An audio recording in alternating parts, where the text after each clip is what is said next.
Hello, CA Foundation students. So we are starting with a new topic, that is issue of debenture, a sub part to the issue of the shares. Yes, ये उसी का सब part है और इसमें मेहनत नहीं लगने वाला है क्योंकि अपना जो मेन बेसिक है वो वहां पे क्लियर हो गया। बट जो मैं आपको पढ़ाने वाला हूँ इसमें वो थोड़ा सा अलग है। उसके पहले मैं कुछ डिस्कशन कर लेता हूँ कि डिबेंचर का मतलब क्या है। कंपनी को इश्यू ऑफ शेयर्स के अलावा कंपनी को शेयर्स के अलावा कुछ ऐसे भी फंड की जरूरत पड़ सकती है जो शेयर से मिलना मुश्किल हो जाता है। ऐसा तो नहीं है कि शेयर से मिलना मुश्किल हो जाता है, बट ये एक और एक तरीका है जहां पे कैपिटल रेस करने का तरीका है। मींस कंपनी चाहे तो डिबेंचर से भी कैपिटल रेस कर सकता है। इसके ऊपर ज्यादा डिस्कशन तो मैं आपको सीए इंटर फाइनेंशियल मैनेजमेंट में ही पढ़ा पाऊंगा कि क्यों कंपनी डिबेंचर इशू करती है। बट सिंपल में एक समझ के लो कि कंपनी के पास और एक अल्टरनेटिव सोर्स है कैपिटल रेस करने का, and that is nothing but a debenture. Debenture मतलब क्या? Debenture means a loan taken by issue of debenture instrument. जो आदमी डिबेंचर खरीदेगा उसको डिबेंचर होल्डर बोलते हैं। डिवेंचर होल्डर को इंटरेस्ट पे करने का, फिर चाहे तुम प्रॉफिट कमाओ कि मत कमाओ, डिवेंचर होल्डर को डिवेंचर सर्टिफिकेट देने का, डिवेंचर होल्डर का और एक नाम है they are the creditors of the company. Yes, not creditor for goods, they are creditor for others. मतलब ये लोन वाले क्रेडिटर्स है, ये स्पेशल लोग है जहां पे इनको पैसा देना ही पड़ेगा। और आपको याद दिला दो, सेक्शन 230 भी बोलता है, section 230 of the company act भी बोलता है कि डिबेंचर में डिबेंचर स्टॉक होता है, बॉन्ड होता है जिसपे फिक्स रेट ऑफ इंटरेस्ट देना पड़ता है, और यहाँ पे इंटरेस्ट फिक्स होता है। इक्विटी शेयर में इंटरेस्ट फिक्स नहीं होता, डिविडेंड फिक्स नहीं होता। प्रेफरेंस शेयर में डिविडेंड फिक्स होता है, बट डिबेंचर में इंटरेस्ट फिक्स होता है। Dividend is a appropriation of the profit. याद रखना, डिविडेंड जो होता है ना, डिविडेंड वो एप्रोप्रिएशन ऑफ प्रॉफिट है, मतलब प्रॉफिट को बांटना। बल्कि जो इंटरेस्ट होता है ना वो चार्जिंग ऑफ प्रॉफिट है, मतलब प्रॉफिट के अगेंस्ट में चार्ज करो। सिंपल में बोलो, सबसे पहला डिबेंचर होल्डर का इंटरेस्ट देने का, उसके बाद कुछ बचा तो प्रेफरेंस शेयर होल्डर को देने का।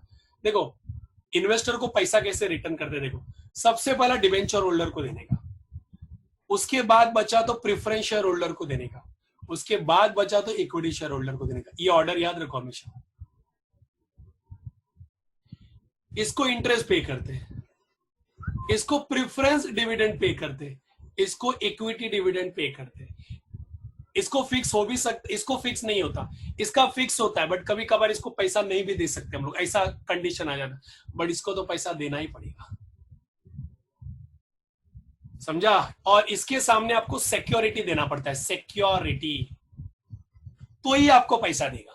मतलब डिबेंचर होल्डर के सामने आपको सिक्योरिटी देना पड़ेगा। डिबेंचर होल्डर को बोलना पड़ेगा कि भाई ये जमीन गिरवी रखो हमारी कंपनी का, या ये असेट गिरवी रखो और हमको डिबेंचर होल्डर से, हमको डिबेंचर से पैसा दो, तभी आपको डिबेंचर होल्डर पैसा देगा। समझा? देखो डिबेंचर होल्डर क्रेडिटर होता है और शेयर होल्डर ओनर होता है। अगर दोनों का डिस्टिंग्विश बात करना है तो सिंपल में ऐसा बात करते हैं, डिबेंचर और शेयर होल्डर्स, मतलब शेयर्स, ये क्रेडिटर होता है और ये ओनर होता है कंपनी का।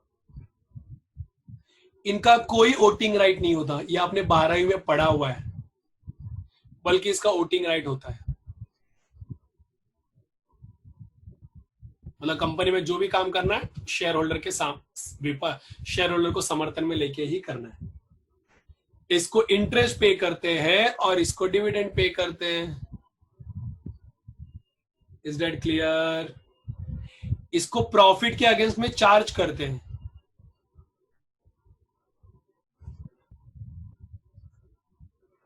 बल्कि इसको अप्रोप्रिएट करते हैं।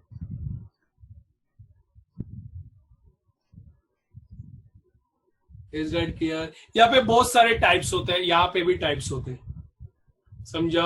अगर बैलेंस शीट में बात करें तो इसको हम लोग लॉन्ग टर्म बोरोइंग में लिखते हैं, नॉन करंट लायबिलिटी में लॉन्ग टर्म बोरोइंग, और इसको हम लोग शेयर होल्डर फंड में लिखते हैं। समझा? आप इसमें फोर फीचर नहीं कर सकते, बल्कि इसमें फोर फीचर होता है। इसमें पैसा नहीं भरा करके आप फॉरफिट नहीं कर सकते, इसमें आपको फोर फीचर में अलाउड है। इसमें मैच्योरिटी के बाद एक मैच्योरिटी दो, मैच्योरिटी के अंदर आपको पे करना है। No maturity except preference dividend,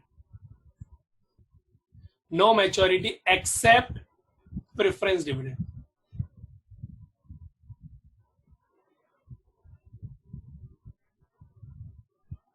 जब कंपनी बंद होगा, अगर कंपनी गड़बड़ में था या कंपनी में लॉस हो रहा था, कंपनी बंद कर रहा है, तो सबसे पहला प्रायोरिटी इनको मिलता है। नो प्रायोरिटी, नो प्रायोरिटी मतलब इनका पैसा देने के बाद अगर पैसा बचा तो इसको मिलेगा, वो भी नहीं मिलेगा। तो इनका प्रायोरिटी होता है, इनको प्रायोरिटी नहीं होता। तो ये छोटे छोटे डिस्टिंग्विशन ये याद रख लो। और जो टाइप्स वगैरह पढ़ना है, सिक्योर्ड, अनसिक्योर्ड, वो सब आप मॉड्यूल से पढ़ लेना। वो एकदम कुछ नहीं है, सिर्फ पढ़ लो, उसमें थियरी भी पूछते हो लोग, यस पढ़ लेना चाहिए। मैं अकाउंटिंग इफेक्ट में जाता हूँ, अकाउंटिंग टाइप में, जहां पे मेरे को ज्यादा सिखाने का आपको काम है मेरा। वहां पे अगर मैं अकाउंटिंग इफेक्ट में बोलूं तो इश्यू ऑफ रिडीमेबल डिबेंचर, मतलब हम लोग जो डिबेंचर इश्यू करने वाले हैं ना, वो रिडीमेबल डिबेंचर। इररिडीमेबल डिबेंचर पहली बात हम लोग इश्यू नहीं करते। रिडीमेबल डिबेंचर मतलब जो हमने पैसा लिए, एक टाइम के बाद उसका पैसा वापस करना पड़ेगा, तब तक इंटरेस्ट पे करो। बैंक से लोन लेते हो तो 10 साल के लिए, तो 10 साल के उसका पैसा वापस करते हो ना, और 10 साल तक क्या पे करते हो? इंटरेस्ट। उसी तरह रिडीमेबल डिबेंचर मतलब पब्लिक से पैसा लो और 10 साल के बाद पैसा वापस कर दो, तब इंटरेस्ट भी बंद हो जाएगा। तो इसमें कुछ अकाउंटिंग एंट्री है, वो एंट्री आपको पढ़ना है। Number 1, number A, issue of redeemable debenture. ठीक है,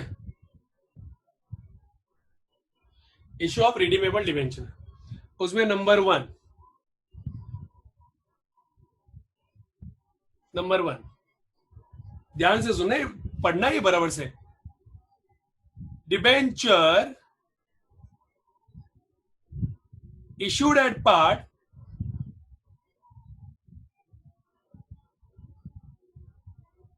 redeemable at par।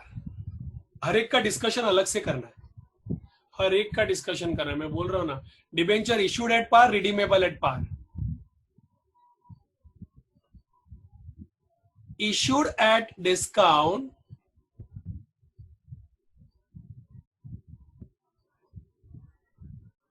Redeemable at par या डिस्काउंट, हर एक का डिस्कशन मैं करवाऊंगा आपसे, हर एक का, don't worry. Number 3,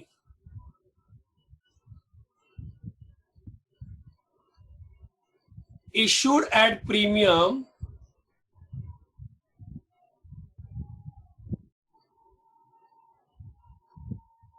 redeemable at par या discount.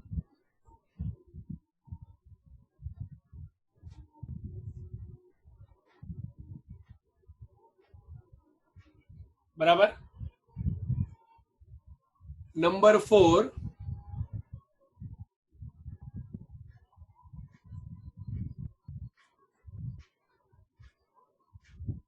issued at par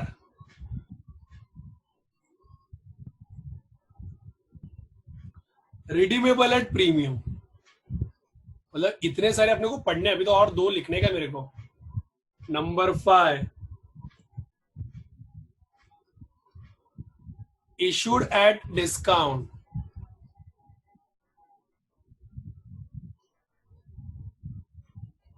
redeemable at premium।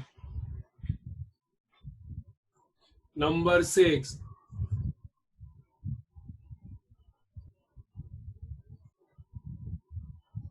issued at premium,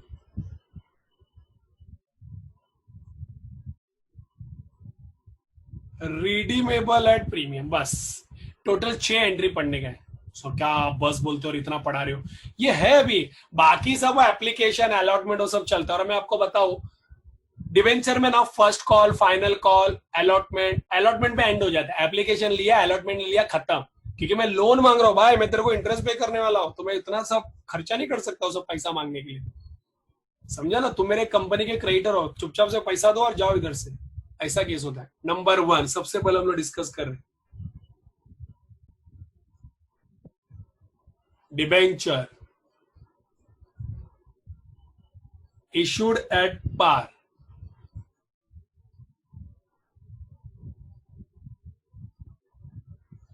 redeemable at par। अब इसका एंट्री मेरे को डिस्कस करने का। अब इसका मतलब क्या है देखो,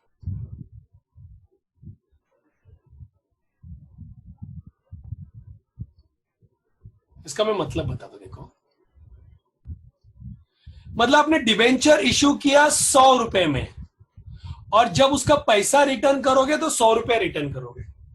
याद रखना, आपने डिबेंचर इशू किया 100 रुपए में, मतलब मैं रिलायंस कंपनी हूं, मैंने पब्लिक को इशू किया 100 रुपए में, और जब 10 साल के बाद, सब में मैच्योरिटी 10 साल मान के चलो, 10 साल के बाद मैं 100 रुपए उसका वापस दूंगा। मतलब 100 रुपए लिया, 100 रुपए दूंगा। Of course into number of debenture तो मल्टीप्लाई करना है, जिसे शेयर्स में करते हो। मैं उसके बारे में बात नहीं कर रहा हूं, मैं सिंपल में बोलूं, 2020 को 100 रुपए लिया, 2030 को 100 रुपए दूंगा। तो इशू किया पार पे, रिडीम भी करूंगा पार पे।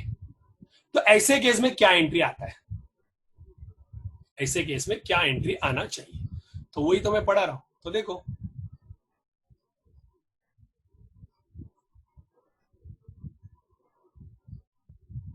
एट एप्लीकेशन, सिंपल में एप्लीकेशन ही होगा ज्यादातर। मतलब एप्लीकेशन में पैसा कंपनी उठा लेता है। बैंक अकाउंट डेबिट, वहां पे शेयर एप्लीकेशन था, यहां पे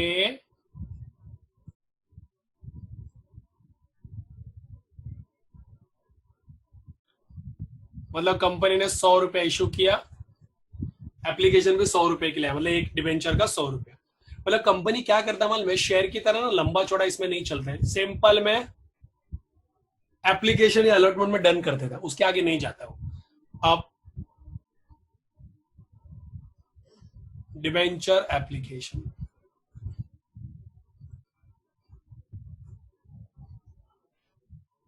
debit to dash percent debenture account. याद रखना, डिवेंचर के सामने डैश परसेंट डिवेंचर होना चाहिए। 100 रुपया हो गया सर, वो पैसा वापस देने का 100 रुपया। देखो मैंने ऐसा नहीं बोला, रिडीम नहीं बोला है, मैंने बोला रिडीमेबल।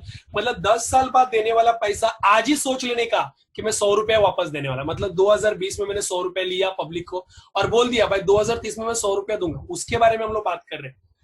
2030 में क्या होगा उसके बारे में बात नहीं कर रहे, पर 2030 में कितना देंगे उसके बारे में हमने आज ही बता दिया। समझ में आया? हो गया फर्स्ट केस, और नहीं तो क्या। अब second one,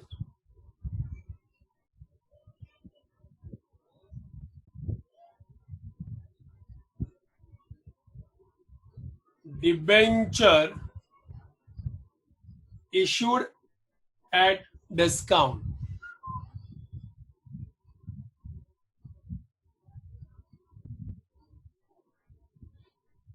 redeemable at par या डिस्काउंट।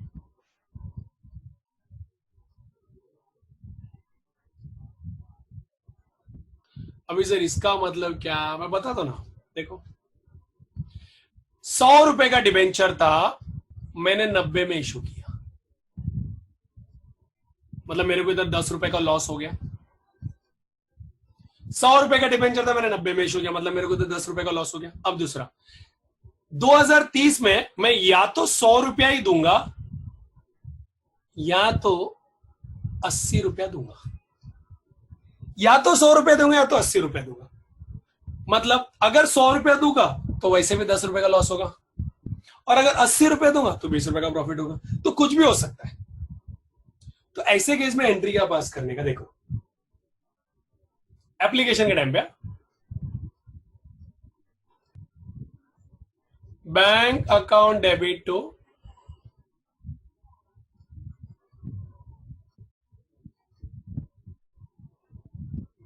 डिबेंचर एप्लीकेशन अकाउंट, 100 रुपया 100 रुपया बराबर। अब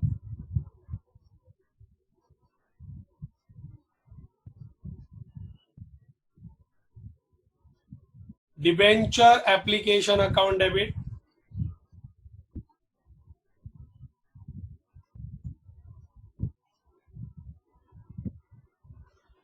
discount on issue of debenture account debit to -% debenture account। समझ में आया? 100 रुपया, 10 रुपया, डिबेंचर 100 रुपए का तो ये 90 रुपए, मतलब 10 रुपए अपने को काम आया। समझ में आया? ये तीसरा हो गया, और नहीं तो क्या, हो गया बॉस, इतना ही सही है। मैं तो आपको रेडी एंट्री दे रहा हूं। Number 3,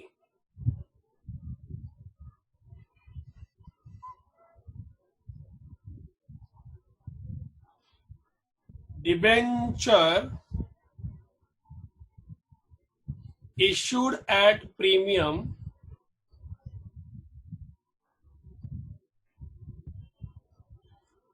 redeemable at par।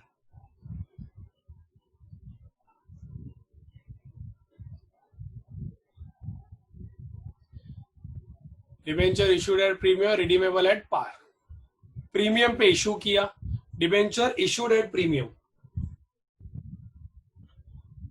बराबर। डिबेंचर इशूड एट प्रीमियम मतलब 100 रुपए का डिबेंचर था, हमने 120 में इशू किया। फेस वैल्यू 100 रुपया फिक्स है, ठीक है। 100 रुपए का डिबेंचर था, हमने 120 में इशू किया, बट उसको हम लोग 100 रुपए देंगे, बट हम लोग उसको 100 रुपया ही देंगे। एकदम सिंपल है।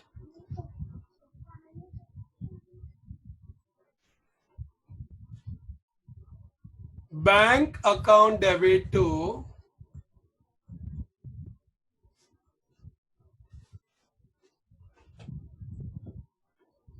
Debenture application account,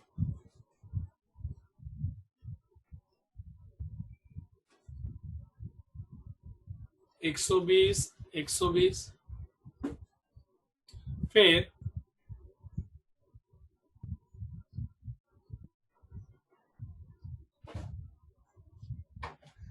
debenture application account debit to -% debenture account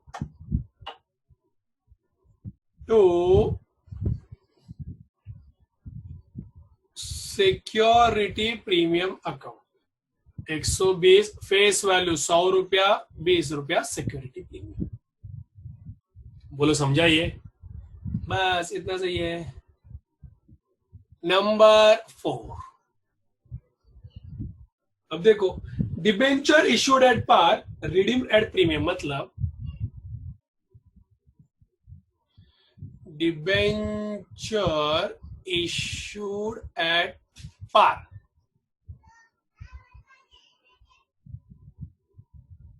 redeemable at premium.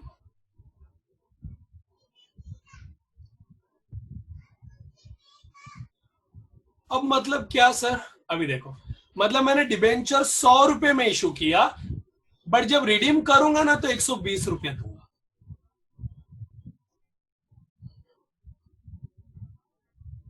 समझ में आया? तो इसमें देखो एंट्री कैसे पास करना है,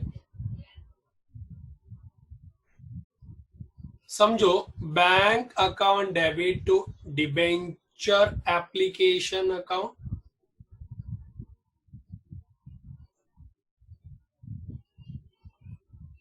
100 रुपए में इशू किया ना, और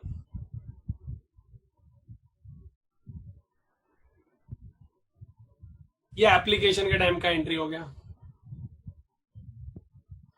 debenture application account debit to -% debenture account, 100 रुपया, 100 रुपया।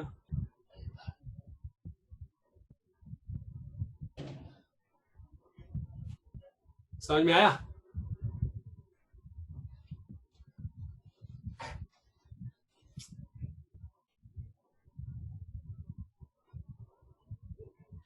अब अगर समझो मैं इसको अलॉटमेंट में एंट्री पास करूं तो कैसा रहेगा, तो देखो ऐसा रहेगा।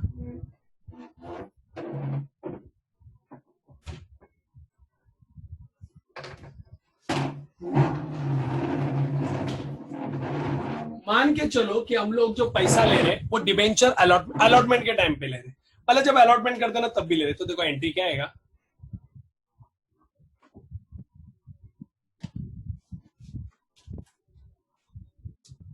Debenture allotment account debit to dash percent, क्योंकि हमने तो इशू कर दिया पार पे 100 रुपया 100 रुपया, बराबर। अब जब पैसा आएगा तो ध्यान से सुनना, पैसा आएगा बैंक अकाउंट डेबिट टू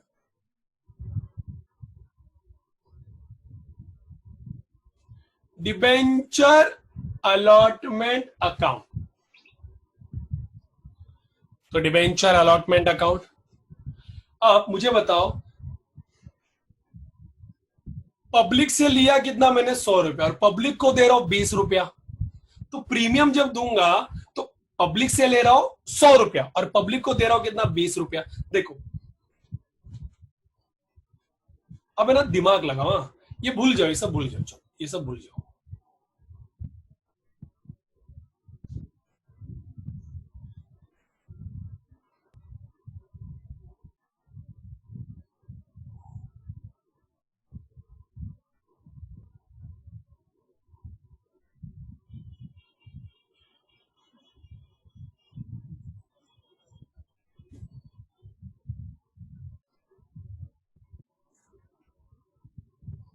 भूल जाओ, ये सब भूल जाओ, मैं फिर से लिखता हूं। समझो अलॉटमेंट में कर रहे हैं हम लोग, तो अलॉटमेंट में मेरे को एंट्री एकदम बराबर से समझाने को अच्छा लगेगा, ताकि आपका मेन जो कंसेप्ट है ना वो क्लियर हो जाए। देखो अलॉटमेंट के टाइम पे आप क्या एंट्री पास करोगे,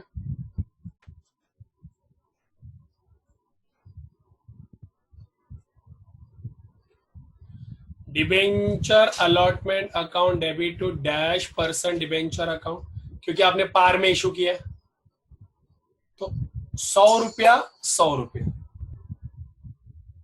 बराबर 100 रुपया 100 रुपया। अब जब आप पैसा लोगे तो देखो bank account debit to bank account debit to dash percent debenture account, is that clear. तो डिबेंचर के सामने तो 100 रुपया आएगा और आपको मिला भी 100 रुपया ही, बट लिया आपने 100 रुपया और फ्यूचर में 120 रुपए देने वाले, तो जो 20 रुपए आपके जेब से जाएगा उसका प्रोविजन तो अभी करना पड़ेगा, तो आपके लिए लॉस है ना। जो 20 रुपए आप देने वाले फ्यूचर में हो तो आपके लिए लॉस है, loss on issue of debenture account debit 20 रुपया। और ये लॉस की तैयारी आप अभी से अपने प्रॉफिट में से कम करोगे, तो उसको बोलते हैं डिबेंचर रिडम्पशन प्रीमियम अकाउंट। मतलब आपने किया क्या, देखो आपको आया 100 रुपया, बट फ्यूचर में आप 120 देने वाले, मतलब 20 रुपए आप ज्यादा देने वाले, तो 20 रुपए जो ज्यादा देने वाले उसका तैयारी आपको आज से करना पड़ेगा। तो आप एक टेम्पररी अकाउंट ओपन करोगे डिबेंचर रिडम्पशन प्रीमियम, उसमें 20 रुपए डालोगे, बट ये 20 रुपया आपके लिए लॉस ही है ना, तो लॉस को डेबिट किया, तो सामने सामने 100 रुपए का ही इफेक्ट आएगा। समझा। इसके लिए बोलो लॉजिकली एंट्री को समझ के लो, मैं एंट्री कैसे बता रहा हूं लॉजिकली। अब दूसरा, debenture issued at discount, debenture आपने डिस्काउंट पे दिया, बट रिडीमेबल एट प्रीमियम। अब तकलीफ क्या होगा मालूम है, देखो आपने 100 रुपए का डिबेंचर 90 में दिया, बट जब आप उसको पैसा दोगे ना तो 120 रुपया दोगे। जो भी काउंट होता है ना फेस वैल्यू 100 रुपए से काउंट होगा। तो आपने 100 रुपए का डिबेंचर 90 में दिया, बट जब 10 साल के बाद पैसा वापस करोगे तो 20 रुपया एक्स्ट्रा दोगे, मतलब आपको 30 रुपए का नुकसान हो रहा है। पर उसको रिकॉर्ड कैसे करने का, देखो उसको एक तरीका रिकॉर्ड करने का, समझे। आप ऐसे कैसे भी रिकॉर्ड नहीं कर सकते, एक तरीके से रिकॉर्ड करना पड़ता है। अगर मैं डायरेक्ट एंट्री बोलूं, अलॉट, वैसे तो अलॉटमेंट एंट्री ऐसा ही पास होगा, debenture allotment account debit to -% debenture account. Is that clear? ये तो पक्का है। बट अब पैसा लेने का एंट्री देखो कैसा है, बैंक अकाउंट डेबिट बराबर टू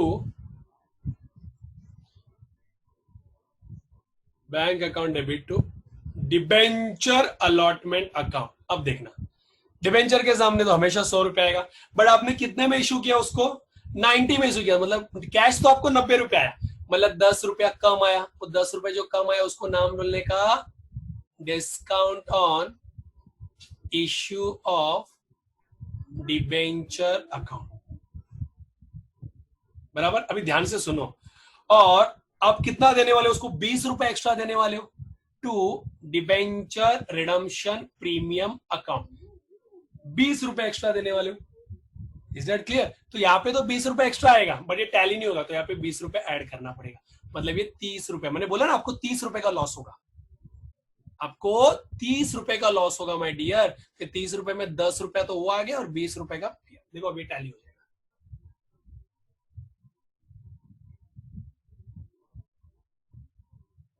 समझ में आया?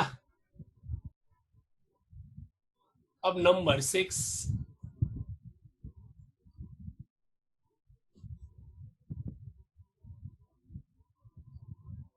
Debenture issued at premium, redeemable at premium। अब इसका मीनिंग बता देता हूं, देखो 120 में बेचा, और जब उसको दोगे तो 120 रुपए दोगे, था 100 रुपए का, 100 रुपए के डिबेंचर को 120 में बेचा, मतलब आपको सिक्योरिटी प्रीमियम मिला। देखो एंट्री क्या पास होगा, मैं जनरल एंट्री पास कर, जर्नल में भी जनरल, बैंक अकाउंट डेबिट 120 रुपया बराबर टू -% डिबेंचर अकाउंट 100 रुपया। बट आप 20 रुपया ले रहे हो और एक्स्ट्रा 20 रुपया दे रहे हो उसको, अच्छा तो इसका मतलब आपने सिक्योरिटी प्रीमियम इशू किया। पहले इशू का तो एंट्री पास करो, ये देखो 20 रुपया, ये इशू का हो गया। अब फ्यूचर में 20 रुपया एक्स्ट्रा दोगे तो आपके लिए तो लॉस ही है ना, फ्यूचर में जो 20 रुपया एक्स्ट्रा दोगे वो आपके लिए तो लॉस ही है ना।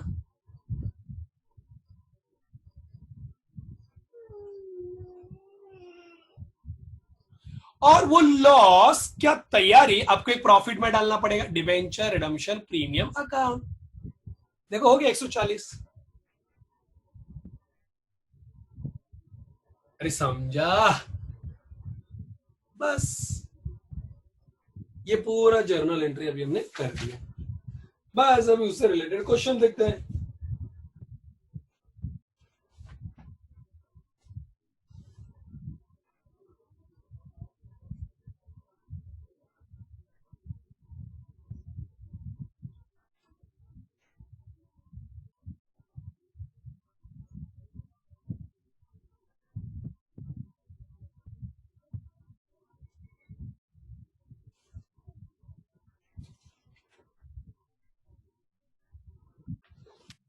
चलो करते हैं, और क्या।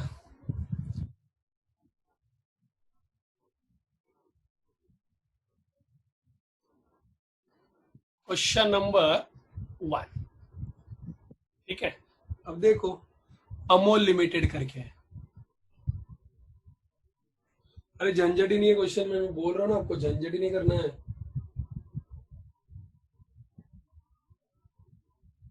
ठीक है, देखो Amol limited issued 40 lakh 9% debenture of ₹50। तो इशू कितना कर रहा है, 40 लाख। एक्चुअली लिखने का जरूरत नहीं है, बट पहला सम से करके ठीक है।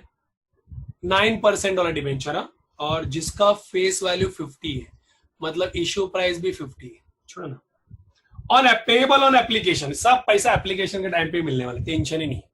और 9% वाला डिबेंचर, अब देखो एप्लीकेशन के टाइम पे पैसा मिलने वाला है, बराबर। तो एंट्री पास कर दे, देखो अभी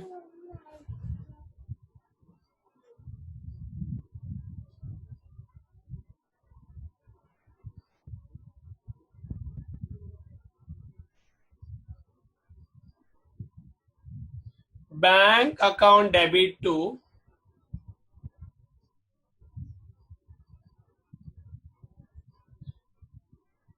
डिबेंचर एप्लीकेशन अकाउंट। कितना डिबेंचर है? 40 लाख इंटू 50 रुपए का एक, करोड़ों में जाएगा, करोड़ों में। तो ये आएगा 1 2 3 4 5 6 7 8 आ रहा है, 8, यस। अब पैसा मिल गया, पैसा तो मिल गया। डिबेंचर एप्लीकेशन अकाउंट डेबिट, तो ये फर्स्ट केस वाला हो गया ना।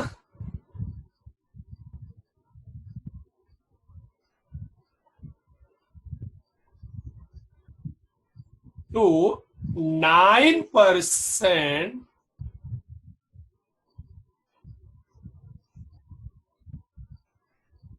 हो गया। कितना सा क्वेश्चन? हाँ, डिबेंचर में इतना क्वेश्चन आता है। नंबर 2, अब नंबर 2 देख लो, एकदम सिंपल है वो भी, उसमें कोई तकलीफ ही नहीं। देख लो अतुल लिमिटेड का,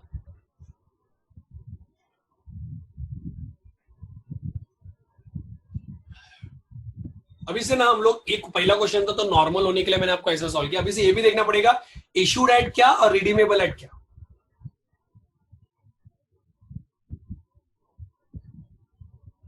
मैं बोलूं issued at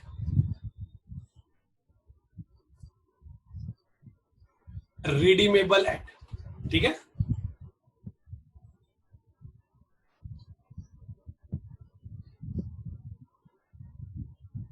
Atul limited issued 1 crore 8% debenture of ₹100 each at a discount of 10। अभी देखो, फेस वैल्यू 100 है, बट आपने इश्यू किया 90 रुपए में।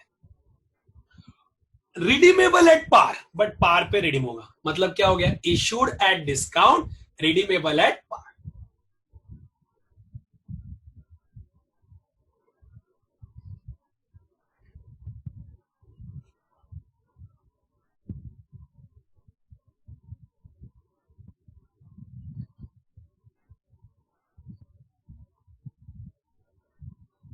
समझ में आ रहा है calculation?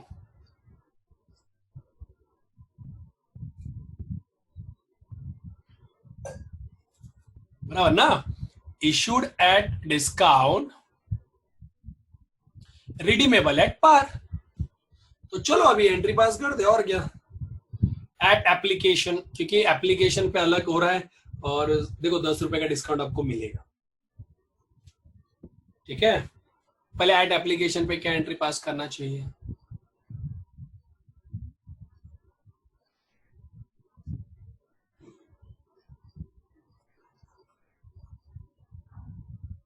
Bank account debit to debenture application account. कितना डिबेंचर है? 1 2 3 4 5 6 7 8, 4 3 7 है, 7 इंटू 30 रुपया, 3 7 1 2 3 4 5 6 7 8, 1 2 3 4 5 6 7 8। Is that clear? अब डिबेंचर दे दो। Debenture application account debit to, कितना परसेंट वाला डिबेंचर है? 8% वाला है, तो ऐसा लिखने का 1 2 3 4 5 6 7 8। अब अलॉटमेंट के टाइम पे तो डिस्काउंट जो होगा अलॉटमेंट के टाइम पे,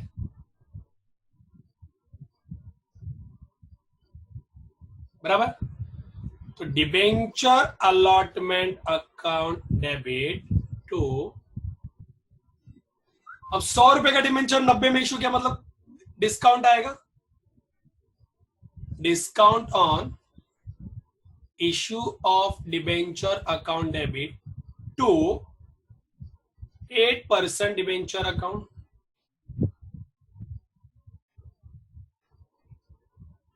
बराबर। अब बोलो कितना डिबेंचर है, देखो 1 2 3 4 5 6 7 इंटू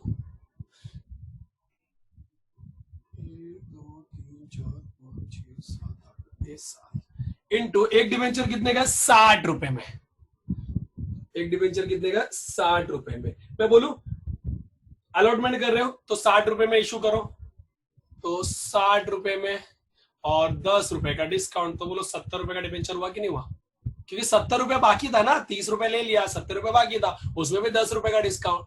आपको समझ में आ रहा है कि नहीं आ रहा है? तो 1 2 3 4 5 6 7 8, 3 4 5 6 7 8, 1 2 3 4 5 6 7 8, पैसा मिल गया।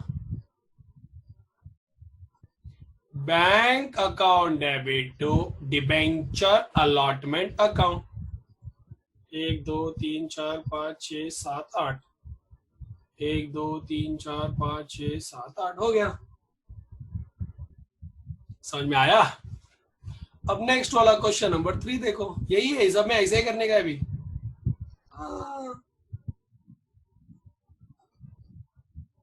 कोइनाल केमिकल्स का है,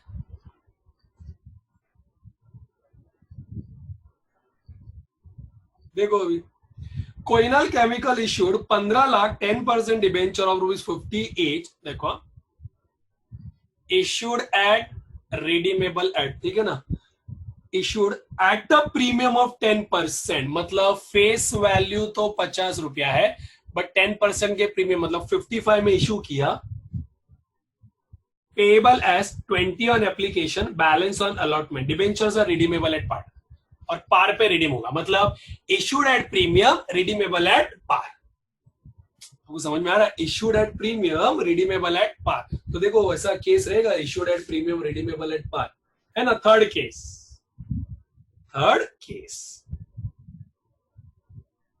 इज दैट क्लियर? तो थर्ड केस में है issued at premium redeemable at par, मतलब issued at premium redeemable at par, बराबर। तो इसके लिए एंट्री बोलो अभी, और पैसा देखो कैसे कलेक्ट किया है, एप्लीकेशन के टाइम पे 20 रुपया, और जो बैलेंस है 35 ना, 35 वो वहां पे कलेक्ट करेगा अलॉटमेंट में। एप्लीकेशन के टाइम पे बोलो,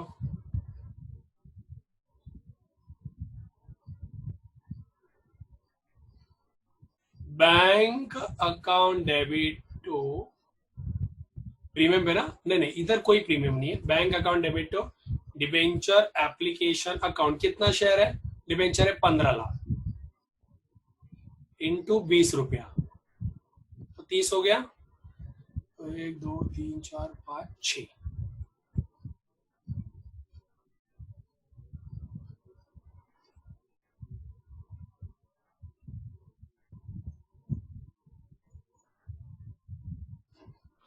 अब debenture application account debit to कितने परसेंट का डिबेंचर है, 10% वाला, हो गया।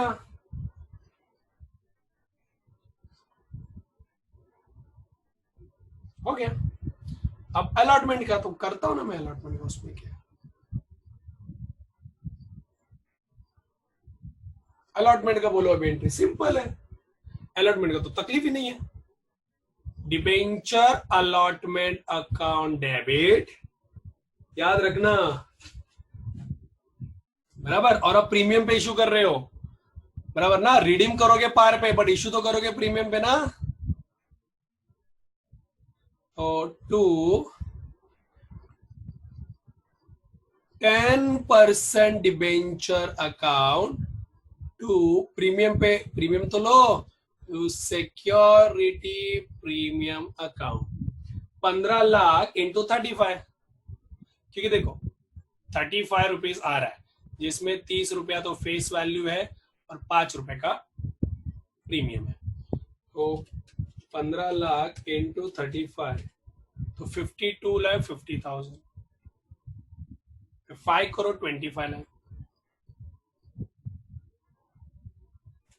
तो 4 करोड़ 50 लाख,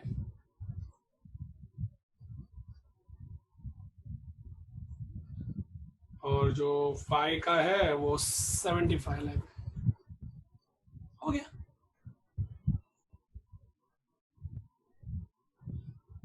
समझ में आया?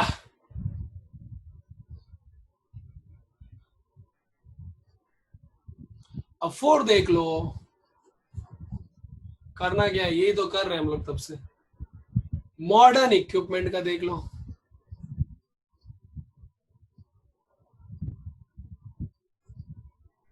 Modern equipment limited issued 4 lakh, वही करते हैं हम लोग।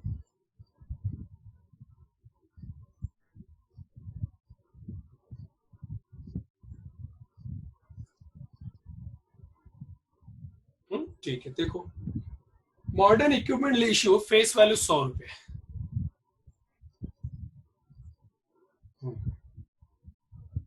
एप्लीकेशन के टाइम पे 30 रुपया और अलॉटमेंट के टाइम पे 70 रुपया, ठीक है। Debentures were fully subscribe and the money what duly receive, मतलब ये पार पे इशू कर रहा है, मतलब इश्यूड एट पार 100 रुपए पे इशू कर रहा है। रिडीमेबल एट प्रीमियम, ओहो जब रिडीम करने का टाइम आएगा तो 110 रुपए देगा, मतलब रिडीमेबल एट प्रीमियम। तो केस कौन सा बैठता है इसमें, देख लो आप, issued at par redeemable premium, मतलब केस 4। अब एप्लीकेशन के लिए भी अलग से एंट्री पास करना है और अलॉटमेंट के लिए भी, तो पहले एप्लीकेशन के लिए एंट्री पास कर लेते हैं।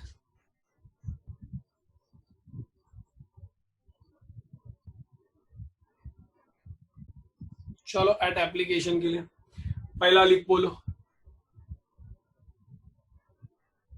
एकदम सिंपल है यार। पहला डिबेंचर एप्लीकेशन बैंक ना,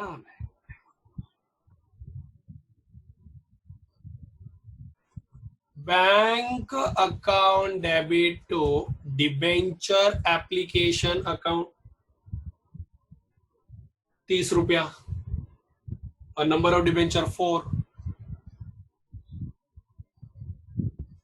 तो 4 3 12, 4 लाख 5 6, 1 2 3 4 5 6। अब उसके बाद debenture allotment account debit to 12% debenture account, 1 2 3 4 5 6, 2 3 4 5 6 हो गया। एप्लीकेशन का कर रहे हैं तो चलो एप्लीकेशन अलॉटमेंट का कर लेते हैं, एप्लीकेशन का हो गया ना। अब अलॉटमेंट का देख लो, क्या इसमें देखने का मेरे को समझ में नहीं आ रहा है। डिबेंचर अलॉटमेंट अकाउंट डेबिट, पार पे इशू कर रहे हो कि प्रीमियम पे, पार पे इशू कर रहे हो, देखो ना इधर, issued at par redeemable premium, मतलब पार पे इशू कर रहे हो टू 12% डिबेंचर, ये तो आपके लिए नुकसान है, आपको समझ में आ रहा है। बट कितने रुपए में इशू कर रहे, देखो 12%, देखो 4 लाख इंटू 100, नहीं 100 नहीं, कितना है वो, 70 रुपया, 4 लाख इंटू 70 तो 28 लाख, बराबर। अब आएगा भी 28 लाख ही, मतलब 2 करोड़ 80 लाख, बराबर बराबर। अब 100 रुपए का डिबेंचर आप 110 में इशू करोगे तो आपको 10 रुपए का नुकसान होगा कि नहीं होगा, बट 100 रुपए का नुकसान 10 रुपए का डाल के आपको कितना डालना पड़ेगा, डिबेंचर रिडम्पशन प्रीमियम में 10 रुपया। तो 4 lakh, 40 lakh,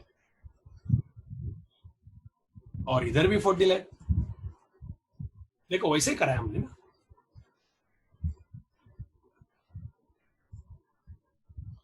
loss on issue of debenture account debit, तो ये समझ में आया क्या? बस यही कर रहे हैं हम लोग अभी। नंबर 4 हो गया, अभी 5 एग्रोटेक का।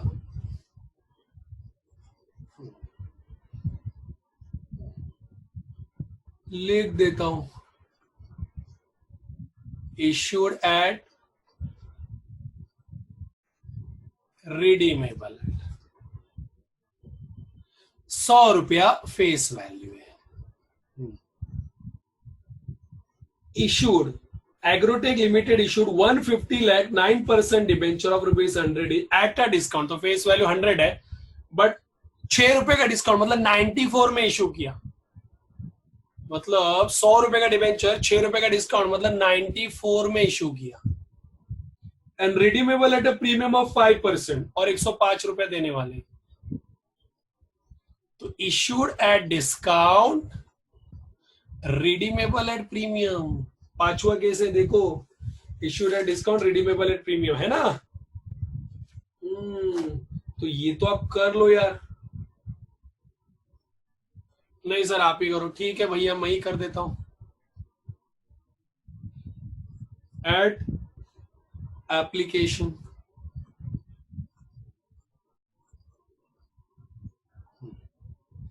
एप्लीकेशन में तो कोई तकलीफ है ही नहीं।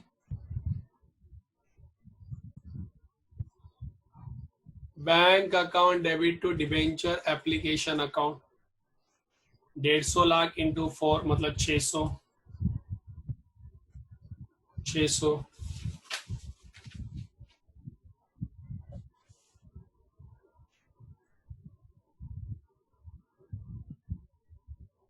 बराबर ना। क्या 50 आएगा रे?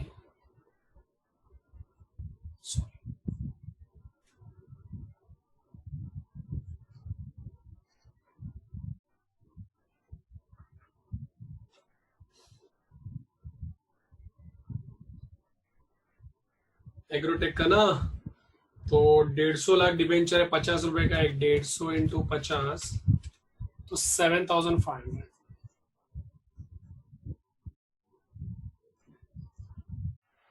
अब डिबेंचर दे दो।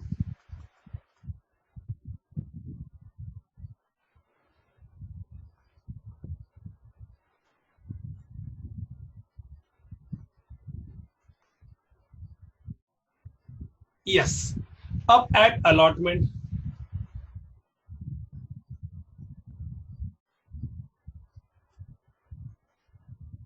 एट अलॉटमेंट, अब अलॉटमेंट के हिसाब से बात करो। अब देखो होगा क्या, डिबेंचर अलॉटमेंट अकाउंट डेबिट बराबर, आपने किस में इशू किया उसको, डायरेक्ट डिबेंचर अलॉटमेंट का एंट्री पास करता है, डायरेक्ट डिबेंचर अलॉटमेंट, डायरेक्ट।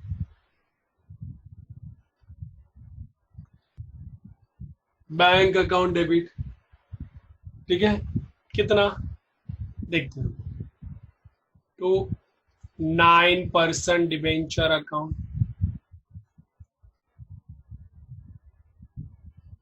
अब मुझे बताओ, ये तो अपने को मालूम है कि यहाँ पे क्या आने वाला है, लॉस ऑन इशू, यहाँ पे डिस्काउंट आएगा, जो हमने डिस्काउंट में इशू किया ना।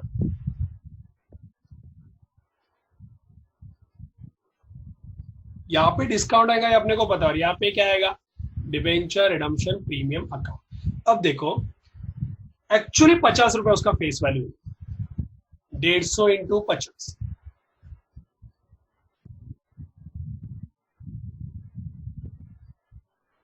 बराबर, बट 150 इंटू 6 रुपए का डिस्काउंट है,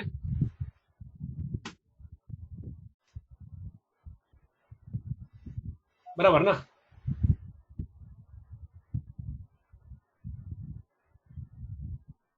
डिस्काउंट तो 6 रुपए का है। अब उसको हम लोग देने वाले कितने, उसको 6 रुपए का तो मेरे को लॉस होने वाला है, प्लस उसको हम लोग देने वाले कितने, जरा देखना, उसको हम लोग देने वाले 105, तो 5 रुपए का भी तो नुकसान है ना मेरे को।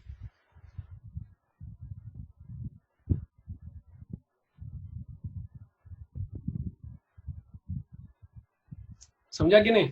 और ऐसा कितना शेयर है, 150। नहीं नहीं, ये तो डिवेंचर रिडम्पशन इतना ही आएगा।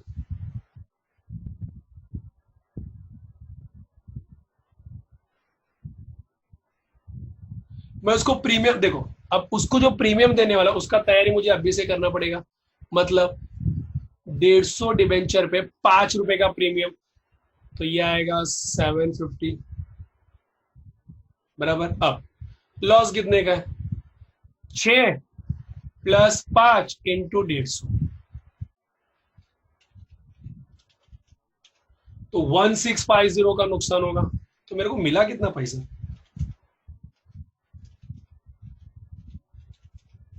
तो आपको 6600 लाख मिलेगा। इस तरह है। कैसे देखो, अब प्रीमियम दे रहे तो 5 रुपए का प्रीमियम दोगे ना, समझा कि नहीं? बट ये आपके लिए एक तरह का डिस्काउंट भी तो हो गया, लॉस भी तो हो गया, तो हमने डिस्काउंट में उसको एडजस्ट कर दिया। ठीक है, अब लास्ट वाला तो आप कर सकते हो, एकदम सिंपल है। क्वेश्चन नंबर 6 में आपको होमवर्क देता हूं, होमवर्क।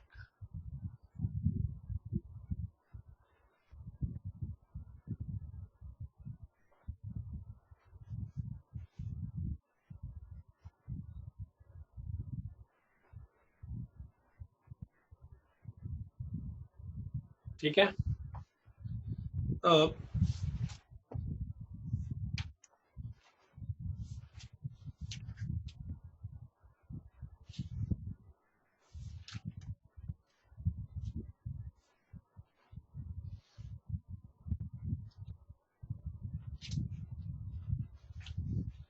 अब देखो उसने क्या बोला है,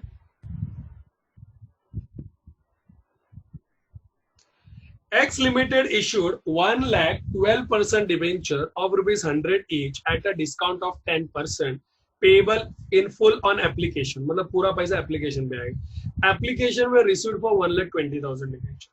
Debentures were allotted on excess money were refunded on the same day. मतलब excess money जो आया तो रिफंड करें, मतलब 20,000 डिवेंचर का पैसा वापस दे देगा। पास necessary journal entry and show necessary ledger account. अरे यार, पूरा का पूरा पैसा डिवेंचर में लुटा लेने का। Is that clear? तो इसमें ना टेंशन ही नहीं है, वो आपको नेसेसरी अकाउंट बनाने बोल रहा है, तो याद रखना आपको बैंक अकाउंट बनाना है, आपको डिवेंचर अकाउंट बनाना है, बस इतना ही है। आपको बैंक अकाउंट बनाना, आपको डिवेंचर अकाउंट बनाना है। अब एंट्री पास करो, ठीक है। मैं ना आपको एक हेल्प करता हूँ, कितना अकाउंट बनाना है मैं आपको बता के देता हूँ। सिंपल एकदम क्वेश्चन, आपको जितना अकाउंट बनाना है वो मैं बना के देता हूँ।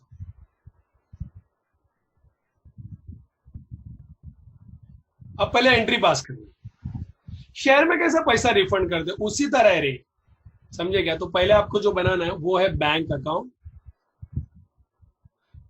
दूसरा आपको बनाना है 12% डिबेंचर अकाउंट, ये भी बनाना है,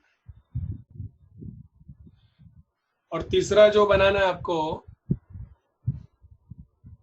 discount on issue of debenture.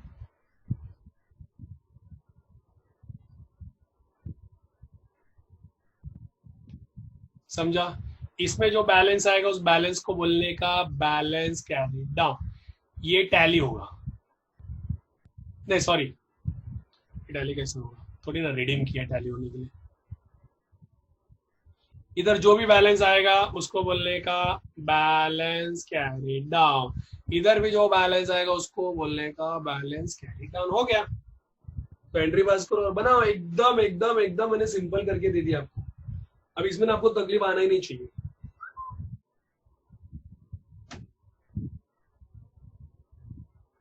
Is that clear? उतना तो कर सकते हो ना। अब मैं जाता हूँ क्वेश्चन नंबर 8 में, थोड़ा कंसेप्ट अलग है, थोड़ा अलग कंसेप्ट है। मैं कंसेप्ट का नाम ही लिख रहा हूं,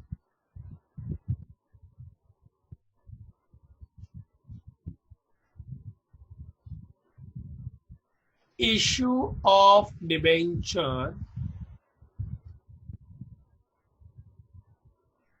as a collateral security.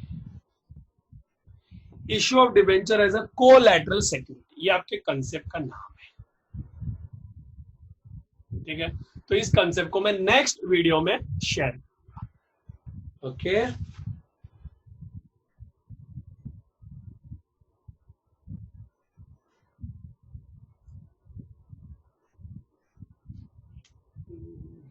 Next video में मैं ऐसे शेयर करूँ। चलो बाय। चलो बेटा, तो हम लोग अभी नेक्स्ट वाला स्टार्ट कर रहे हैं। Very important concept, last lecture में मैंने वहां पे स्टॉप कर दिया था, तो अब यहाँ पे हम लोग स्टार्ट करेंगे ये कंसेप्ट को, issue of debenture as a collateral securities. अभी सर इसमें होता क्या होता है ना, कंपनी है ना, कंपनी को फॉर एग्जांपल 1000 करोड़ रुपया चाहिए।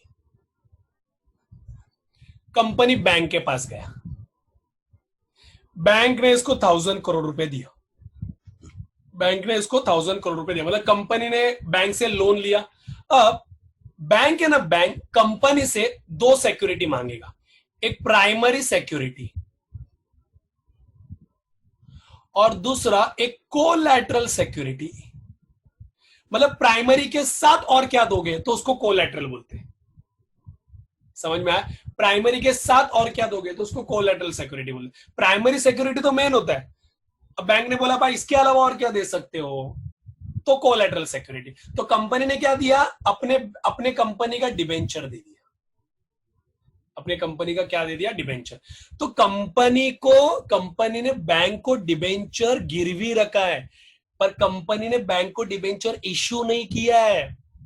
याद से रखना, हम लोग कोलैटरल के बारे में पढ़ेंगे, कोलैटरल प्राइमरी के बारे में नहीं, सिर्फ कोलैटरल। कंपनी ने सेकंड सिक्योरिटी के तौर पे बैंक को डिबेंचर गिरवी रखा है, इश्यू नहीं किया है। तो याद रखना, जो डिबेंचर बैंक पे का पास गिरवी रखा है उसके ऊपर इंटरेस्ट भरने का नहीं। डिबेंचर जब इश्यू होता है उसके ऊपर इंटरेस्ट भरने होता है, गिरवी रखे के ऊपर, डिबेंचर के ऊपर इंटरेस्ट भरने का नहीं। Is that clear? लिखो, इसके ऊपर थियरी लिखो, मैं बोलता हूं। इन दिस कंसेप्ट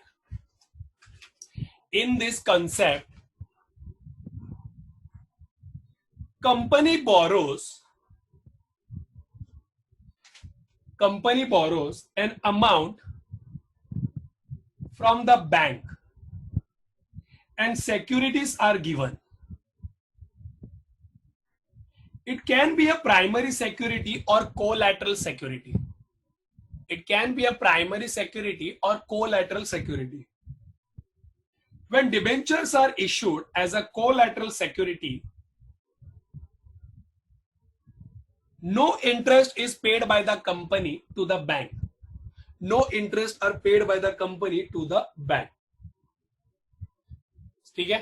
अब अकाउंटिंग ट्रीटमेंट बताता हूं।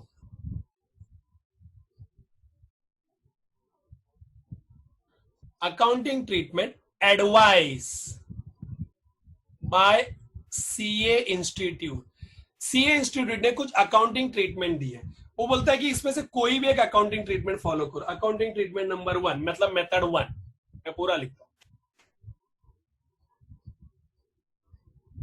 मेथड 1, नो एंट्री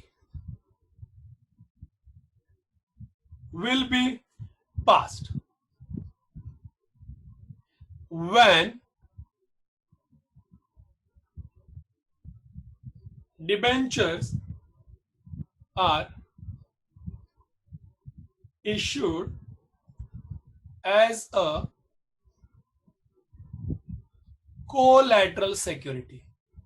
कोई एंट्री पास करने का जरूरत नहीं जब आपने कोई डिबेंचर को गिरवी रखा है तो। But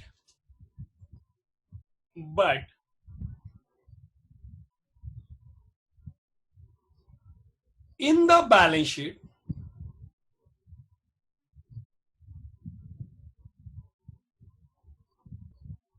under the notes to account, but क्या करना, बैलेंस शीट में नोट्स टू अकाउंट मतलब बैलेंस शीट के बाद नोट्स टू अकाउंट में fact should be disclose.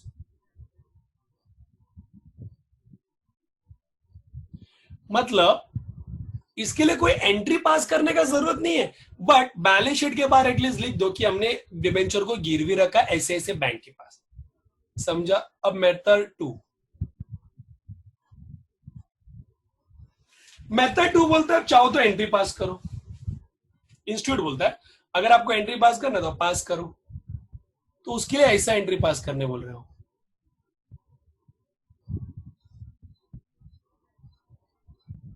Debenture suspense account debit to debenture account.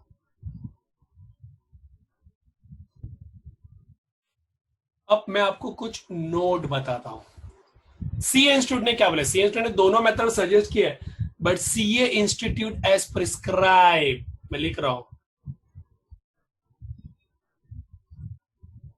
Method 1 as a logical method.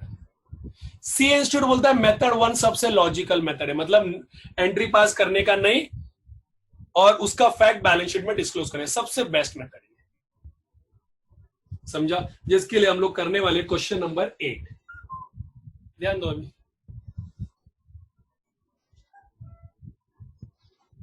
Question number 8, X Limited obtained a loan from IDBI Bank of rupees 1 crore, giving as a collateral security of 1 crore 50 lakh। 1 crore का loan लिया और उसके सामने collateral के सामने debenture गिरवी रखा 1.5 करोड़ रुपए का। 14% फर्स्ट मॉर्गेज डिबेंचर, ऐसा उसने गिरवी रखा है। बराबर? तो अपने को क्या करना है? बस तो अपने को बोला है कि आगे का तुम करो, ठीक है। तो देखो बैलेंस शीट में कैसे प्रेजेंट होता है।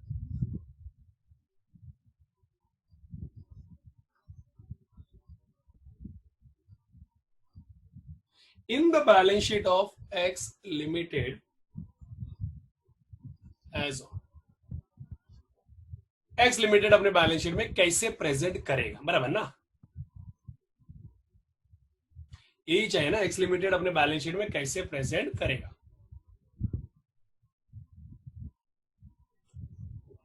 तो देखो कैसे प्रेजेंट करेगा X Limited अपने बैलेंस शीट में।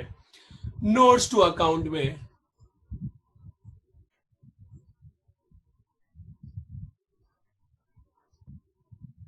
सबसे पहला वो नोट बनाएगा और नोट का नाम रहेगा लॉन्ग टर्म बोरोइंग। अब देखो कैसे प्रेजेंट करेगा। वो बोलेगा loan from IDBI bank 1 crore, बराबर। अब देखो ब्रैकेट में क्या लिखेगा,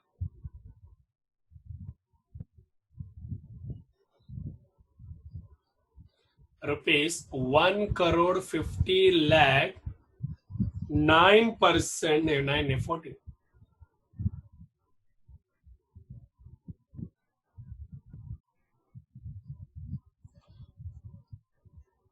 14% debentures of rupees 100 each secured as collateral, मतलब ये गिरवी रखा है और इसके लिए हमने रिजोल्यूशन भी पास किया है। एज पर रिजोल्यूशन नंबर डेटेड, यस।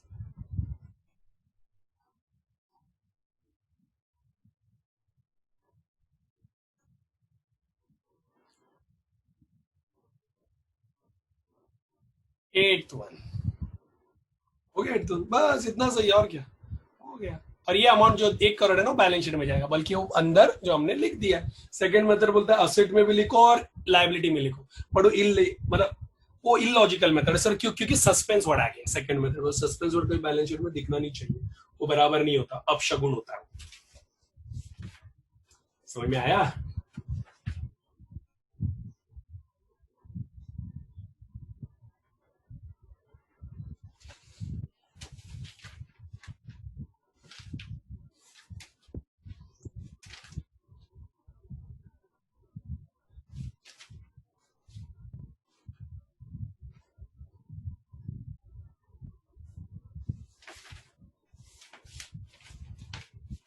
समझ में आया बेटा ये? ओके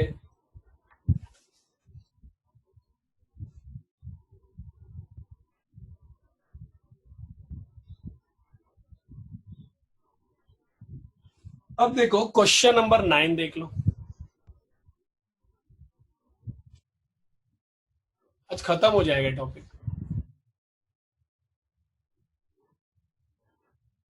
क्वेश्चन नंबर 9 देख लो अभी। X company limited issued 10,000 14% debenture of the nominal value of rupees 50 lakh as follows.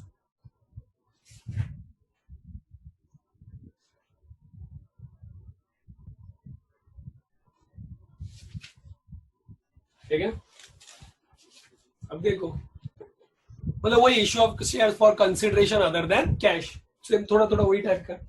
X company limited issued 10,000 14% debenture of the nominal value of rupees 50 lakh as follows.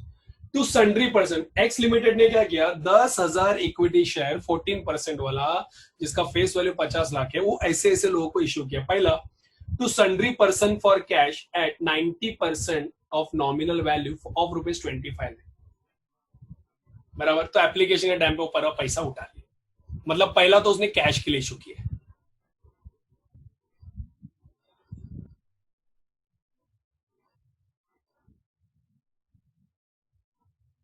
Eight application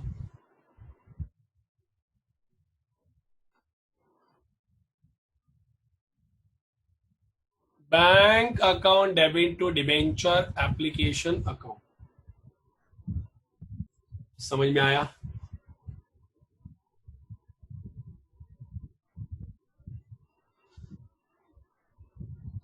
%90 पे issue किया boss, 90% पे। भले उसका nominal face value 25 lakh है, 25 लाख है, ठीक है। अब इसका एंट्री क्या पास करोगे?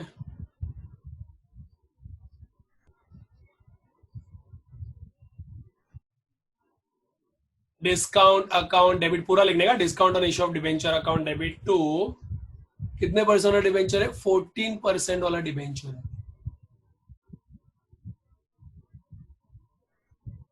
बराबर। तो ये 25 लाख आएगा, बराबर। और डिस्काउंट कितना? 90% पे इशू किया, 90% पे 25 लाख का 90% 22,50,000। तो ये डिबेंचर एप्लीकेशन 22,50,000 होना चाहिए, मतलब पूरा पैसा एप्लीकेशन के टाइम पे उठा लिया। तो बचा कितना? 2,50,000 हो गया। ये नंबर 1।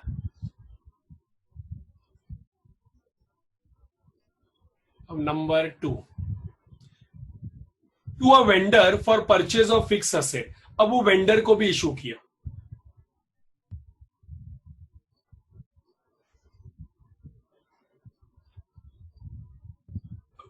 मतलब याद करो शेयर्स में था ना, सेम वही, fix asset account debit to vendor account. 10 lakh रुपए का था, क्योंकि मशीन तो 10 लाख का ही था ना, फिक्स असेट तो 10 लाख का था। अब वेंडर अकाउंट डेबिट 10 लाख, बराबर कि नहीं? बट डिबेंचर था 12,50,000 का।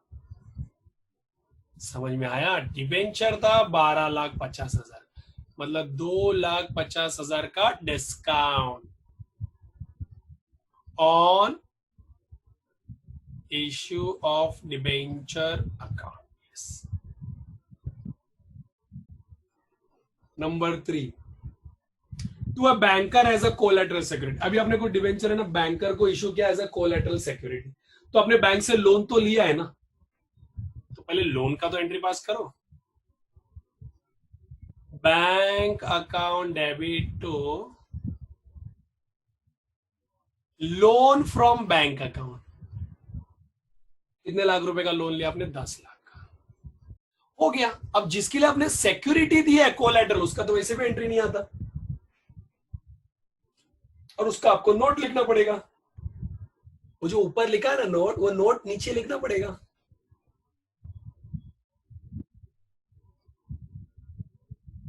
समझा क्या? एंट्री फॉर इशू लिखो, entry for issue of debenture as a collateral security will not be accounted. Entry for issue of debenture as a collateral security will not be accounted in a books of accounts. It will be disclosed in the balance sheet under the notes to account. It will be disclosed on the balance sheet under the notes to account. Yes, हो गया। अरे समझा क्या?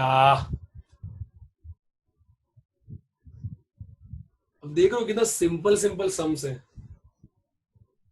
बस अभी इसका देख लो।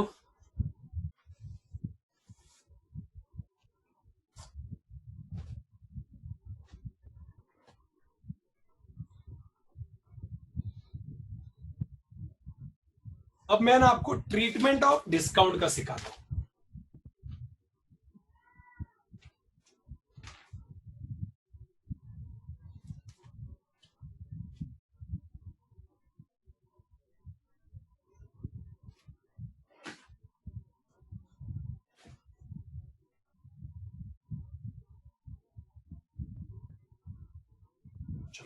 मैं आपको ट्रीटमेंट ऑफ डिस्काउंट इसका कंसेप्ट पढ़ाता हूं। चलो कंसेप्ट देखो।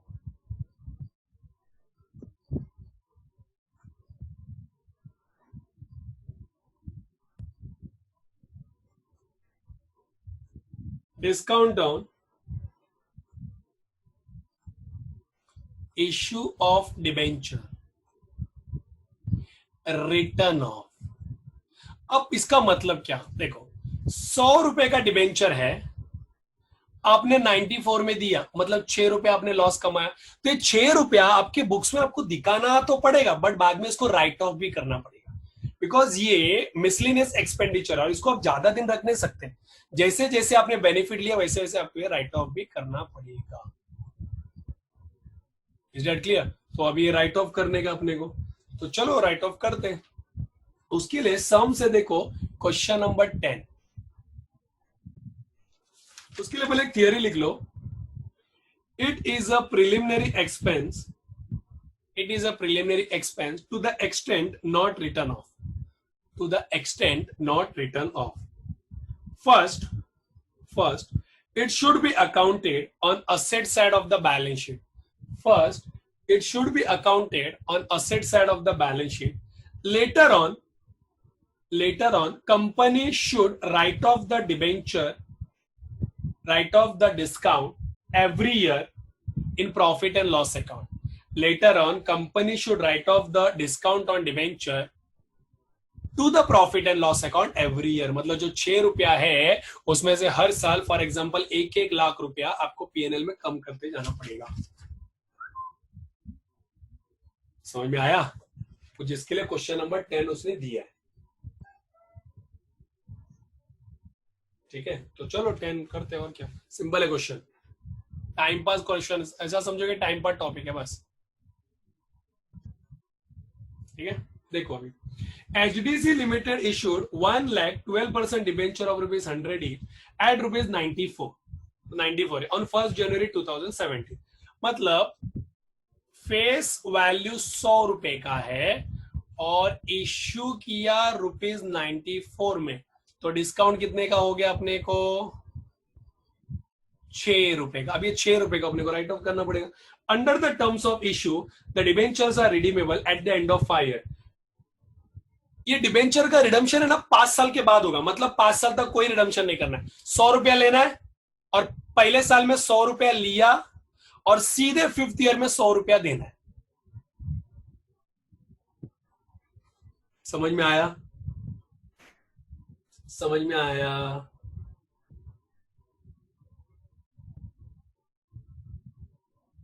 ये समझ में आया? तो पहले साल में 100 रुपया लेना, लास्ट सीधा नेक्स्ट ईयर में 100, सीधा 5 साल के बाद 100 रुपया देना। मतलब ये इसका ये जो दिखेगा 5 साल में कम करते करते जाना है। तो हर साल कितना कम करना है? मतलब ये जो दिख रहा है 5 साल में कम होना चाहिए। फॉर एग्जाम्पल सुनो, total discount on debenture ₹6 into how many lakhs? 1 lakh. ₹6 lakh. Therefore, amount to be written off every year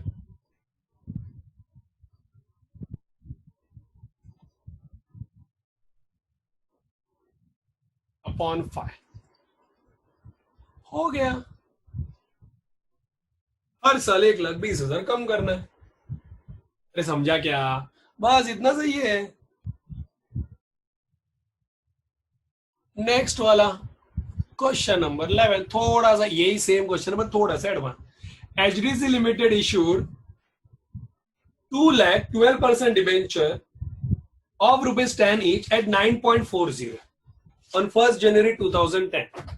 Under the terms of issue, 1/5 of the debentures are annually redeemable. अभी क्या है ना, company है ना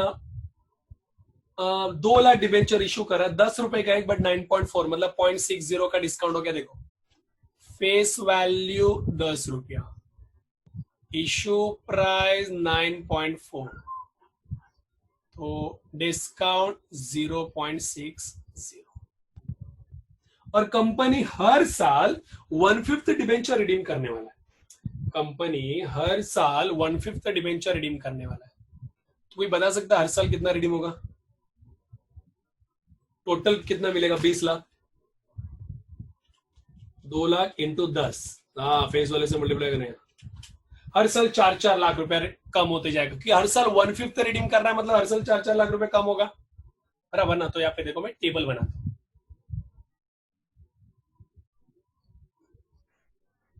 year,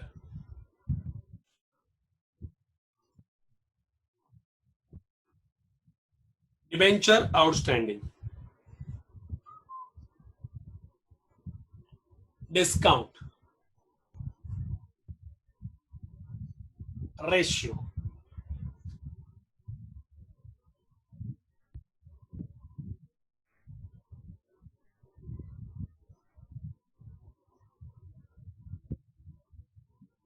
और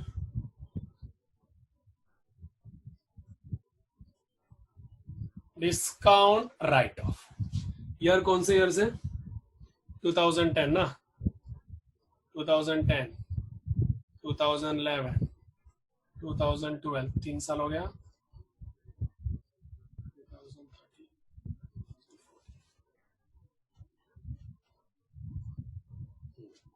अब हर साल 4-4 lakh redeem होगा, तो पहले साल 20 लाख होगा, 20 लाख का डिबेंचर रहेगा. हर साल अगर 4 लाख रिडीम होगा तो सेकेंड ईयर में 16 लाख आएगा, 12 लाख, 8 लाख, और लास्ट में 4 लाख. हो गया ना रिडीम? अब डिस्काउंट कितना है? Into number of debenture 2 lakh, तो टोटल डिस्काउंट है आपका 1,20,000. बोलो समझा कि नहीं समझा?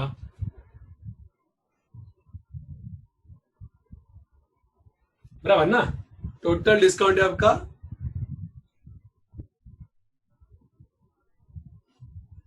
1,20,000. अब 1,20,000, 1,20,000, 1,20,000, 1,20,000, 1,20,000, ये राइट ऑफ करना. रेशियो 5 साल में 5, 4, 3, 2, 1. सर वहां पे फिर आपने डायरेक्ट 5 से डिवाइड किया, क्योंकि वहां पे रिडीम ही 5 साल के बाद होने वाला है, बल्कि यहाँ पे रिडीम हर साल 1/5 होने वाला है. समझा? तो टोटल 15 आएगा. अब सिंपल है, 1,20,000 इंटू 5/15. समझ में आ रहा है?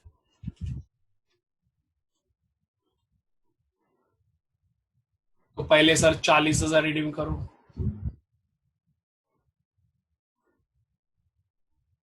1,20,000 इंटू 4/15. ऐसा करते करते जाओ. अभी 1,20,000 into 4/15, 32,000. ऐसा रिडीम करते जाओ, फिर ये 24,000 करते जाओ, फिर ये 16,000 करते जाओ, फिर ये 8,000, टोटल करो तो 1,20,000 ही आएगा.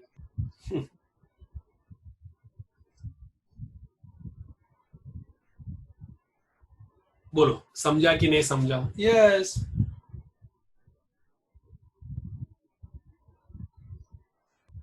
बस इतना सही है बॉस, अभी है ही कि इतना, तो मैं क्या करूं रे. डिस्काउंट वाला भी हो गया. अब क्वेश्चन नंबर 12 कराता हूं. बट क्वेश्चन नंबर 12 के लिए आपको सबसे पहला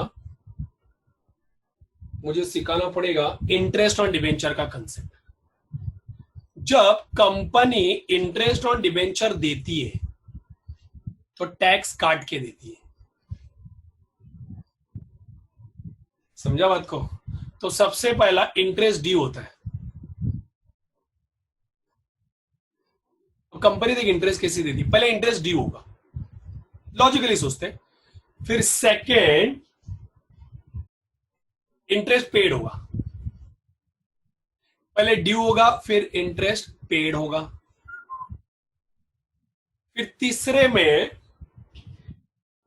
टीडीएस का पेमेंट होगा, क्योंकि जो इंटरेस्ट हम लोग भरते हैं ना उसके ऊपर टीडीएस होता है. और लास्ट में transfer interest to profit and loss account होगा. सिंपल. देखो क्या होगा, क्या देखो, अब मैं आपको समझाता हूं. पहले इंटरेस्ट ड्यू होगा. इंटरेस्ट ड्यू होगा मतलब interest account debit to debenture holder account.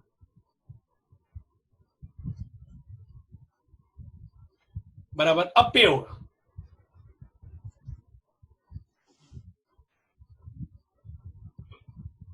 Debenture holder account debit, but उसमें टैक्स का पोर्शन अलग होगा.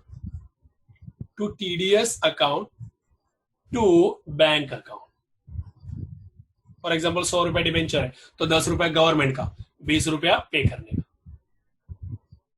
अब टीडीएस पे होगा. अब टीडीएस पे करना है तो टीडीएस यहाँ पे डेबिट होगा, वहां पे क्रेडिट था ना, तो टीडीएस डेबिट होगा. बैंक को भरना पड़ेगा ना, कंपनी को, गवर्नमेंट को देना पड़ेगा ना टू बैंक अकाउंट. समझा? लास्ट में जो इंटरेस्ट है तो पीएनएल में ट्रांसफर होगा. Profit and loss account debit to interest account. हो गया. समझ में आया? कॉपी कर लो, और क्या नहीं है.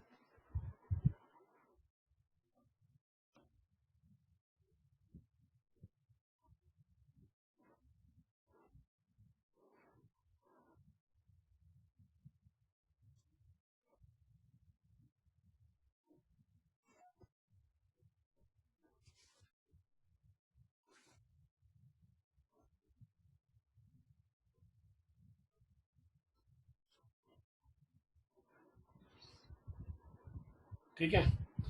अब चलो क्वेश्चन करते हैं, और क्या. क्वेश्चन नंबर है, मेरे ख्याल से क्वेश्चन नंबर है 12. Company issued 12% debenture of the face value of rupees 10 lakh. मतलब ये 10 लाख फेस वैल्यू, बट उसने डिस्काउंट पे इशू किया. ठीक है.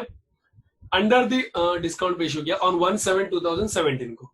Debenture interest after deducting tax at sold, मतलब डिबेंचर इंटरेस्ट टीडीएस डिडक्ट करने के बाद जो 10% टीडीएस है वो 30 जून को पे होगा और 31 दिसंबर को पे होगा. मतलब साल में 2 बार पे किया जाता है.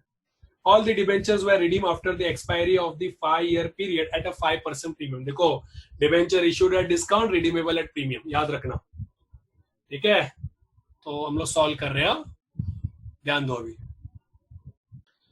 पहला 1/1/2017 को, अब डिबेंचर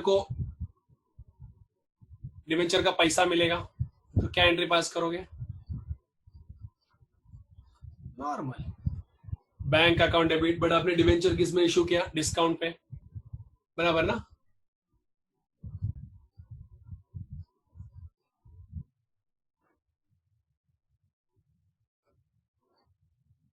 टू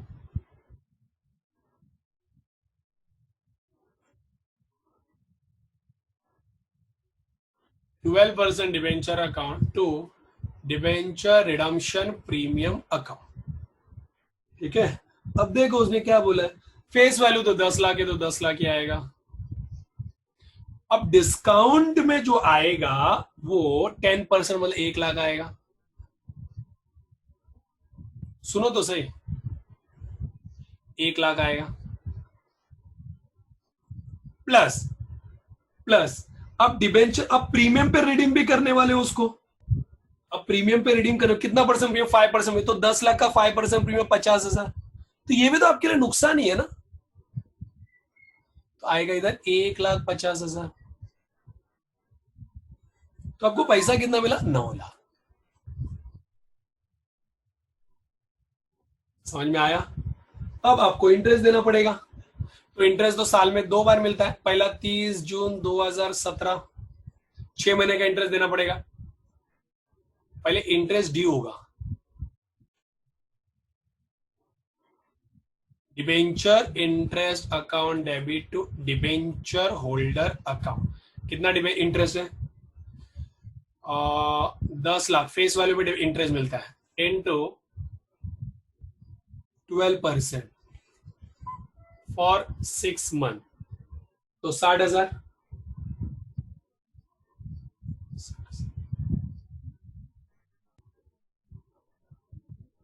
ठीक है,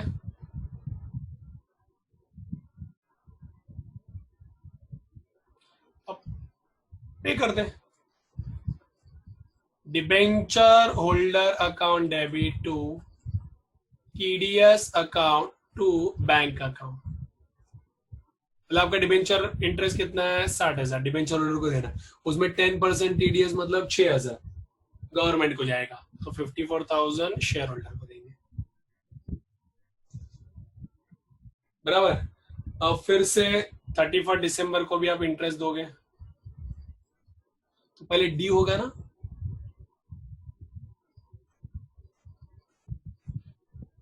debenture interest account debit to debenture holder account. 60,000 ही आने वाला है, 6 महीने में देते हो ना।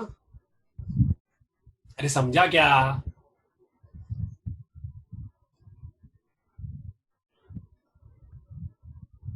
फिर debenture holder account debit to TDS account to bank account. 60,000 दो, बट 10% मतलब 6,000 काटो, 54,000 बैंक दे दो डिबेंचर होल्डर को। अब ये बैंक, अब ये गवर्नमेंट के पास डिपॉजिट भी करना पड़ता है, बराबर ना। तो वो तो अपने को बोला नहीं है, तो गवर्नमेंट के पास डिपॉजिट का कोई टेंशन नहीं है उसमें। सिंपल में लास्ट में पीएनएल में ट्रांसफर करो। लास्ट मतलब 31 दिसंबर 2017 को पहला इंटरेस्ट ट्रांसफर करो, profit and loss account debit. ठीक है, दो चीजें ट्रांसफर होगा, एक डिबेंचर इंटरेस्ट 1,20,000, फिर एक डिस्काउंट, वो भी तो पीएनएल आइटम है ना।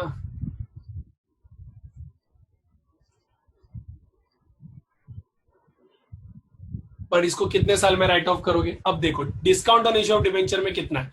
Discount on issue of debenture में 50,000 रुपए है। एक्चुअली डिस्काउंट जो है वो 1.5 लाख रुपए, सॉरी 1.5 लाख रुपए है। और रिडीम कितने कितने दिन के बाद? 5 साल के बाद करोगे, तो साल का कितना आएगा? 30,000। समझ में आया? ये हो गया 1.5 लाख, हो गया। अरे समझा क्या? बस इतना ही, हर बार अभी यही है। देखो अब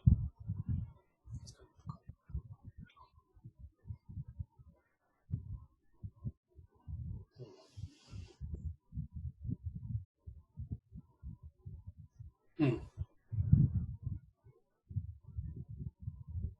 हम्म, हो गया।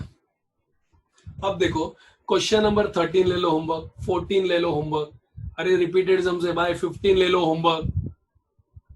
समझा? फिर उसके बाद वो लेजर अकाउंट बनाने बोल रहा है, तो 16 वाला भी होमवर्क ले लो। फिर एक्स लिमिटेड आईडीबीआई से लोन लिया, वो भी ले लो। 18 वाला वो शेयर से रिलेटेड, वो इधर आ गया।